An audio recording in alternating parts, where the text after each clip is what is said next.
முருகப்பெருமான் உருவப்படம் பற்றிய சித்தரிப்புகள். கிபி 1 மற்றும் 2ஆம் நூற்றாண்டை சேர்ந்த பழங்கால நாணயங்கள் 1 அல்லது 6 தலைகளை கொண்ட கார்த்திகேயனை சித்தரிக்கின்றன. இதேபோல் சிற்பங்கள் 1 அல்லது 6 தலைகளுடன் அவரை காட்டுகின்றன. குஷன் காலத்தை சேர்ந்த கலைப்படைப்புகள் அவரை ஒரு தலையுடன், இடுப்பில் வேட்டியுடன், இடது புறத்தில் சேவல், வலது கையில் ஈட்டியுடன் சித்தரிக்கின்றன. முருகன் வேல் எனப்படும் தெய்வீக ஈட்டியை பயன்படுத்துகிறார். இது அவருக்கு பார்வதியால் வழங்கப்பட்டது மற்றும் அவரது சக்தியை குறிக்கின்றது. வேல் சின்னம் வீரம் மற்றும் நீதியுடன் தொடர்புடையது ஆகும். அவர் சில சமயங்களில் வாள், ஈட்டி, சூலாயுதம், வட்டு மற்றும் வில் உள்ளிட்ட பிற ஆயுதங்களுடனும் சித்தரிக்கப்படுகிறார். அவரது வாகனம் மயில் பரவானி என அழைக்கப்படுகிறது.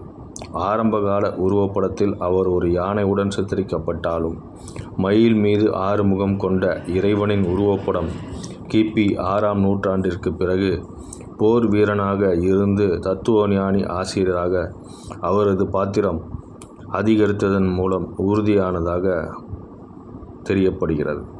கந்த புராணத்தின்படி அவர் அசுரன் சூரபத்மனை எதிர்கொண்ட போது அவர் ஓர் மாமரமாக மாறினார். அதை முருகன் தனது வேல் மூலம் 2ஆக பிளந்தார். மரத்தின் ஒரு பாதி அவருடைய வாகனம் மயிலாகவும், மற்ற பாதி அவருடைய கொடியில் பதிந்திருக்கும் சேவலாக மாறியது. முருகனின் 12 கரங்களில் 2 கரங்கள் தேவர்களையும் முனிவர்களையும் காக்கின்றன. 3வது கை அங்கு சக்தியினை செலுத்துகிறது. மற்றொரு கை ஆடை உடுத்திய தொடையில் பதிந்திருக்கிறது.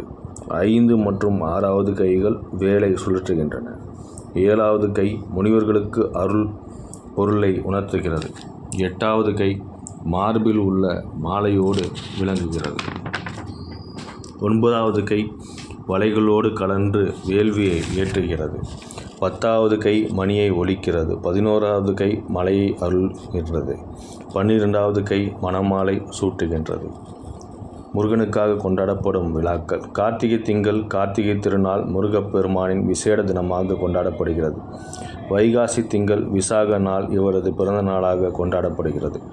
முருகப்பெருமான் சூரபதுமன் மற்றும் அரக்கனை அழித்ததை ஒட்டி கந்தசஷ்டி எனும் திருநாள் மிகவும் சிறப்பாக கொண்டாடப்படுகிறது.